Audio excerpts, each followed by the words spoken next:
చంద్రబాబు నాయుడు తన స్వలాభం కోసం పవిత్రమైన తిరుపతి లడ్డు మీద నింద వేసి ఈరోజు శ్రీవారి భక్తులందరి మనోభిప్రాయాల్ని దెబ్బతీశాడు.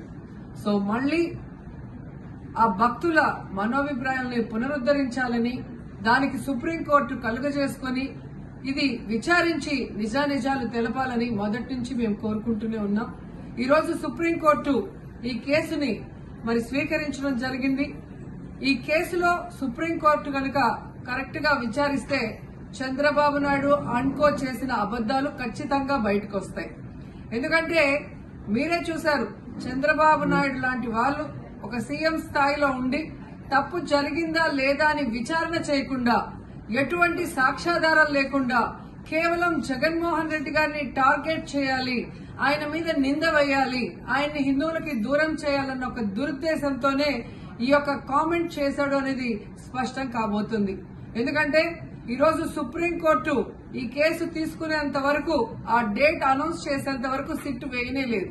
అంటే ఉన్నత స్థాయి విచారణ ఎక్కొట్టాలి, ఉన్నత స్థాయి విచారణ జరిగితే తాను చెప్పిన అబద్దం బయటపడుతుందన్న భయంతో సిట్ ని హడావిడిగా ఏర్పాటు చేయడం మనందరం కూడా గమనించాలి.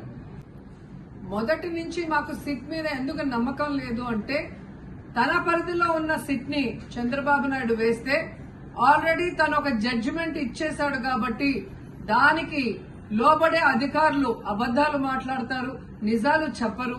ఎందుకంటే ఈరోజు సిట్ లో వేసిన అధికారి అడిషనల్ డీజీ, ఆయన కన్నా పెద్ద ర్యాంక్ లో ఉన్న టీటీడీ ఈఓ, ఐఏఎస్ ఆఫీసరు మొదట మాట్లాడిన స్టేట్మెంట్ కి చంద్రబాబు నాయుడు గారు అబద్దం చెప్పిన స్టేట్మెంట్ తర్వాత మాట్లాడిన దానికి తేడా చూస్తేనే ఈ సిట్ అనేది సిట్ అండ్ స్టాండ్ కి తప్ప దేనికి పనికిరాదనేది అర్థమైంది.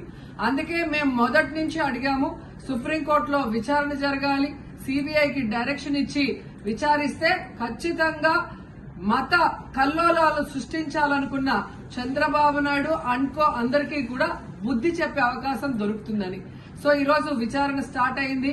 దీన్ని సిబిఐకి అప్పచెప్పి సిట్టింగ్ జడ్జి పర్యవేక్షణలో విచారణ జరిగితే ఖచ్చితంగా హిందువుల మనోభిప్రాయాల్ని గౌరవించిన వాళ్ళమవుతాం, పునరుద్ధరించిన వాళ్ళమవుతాం.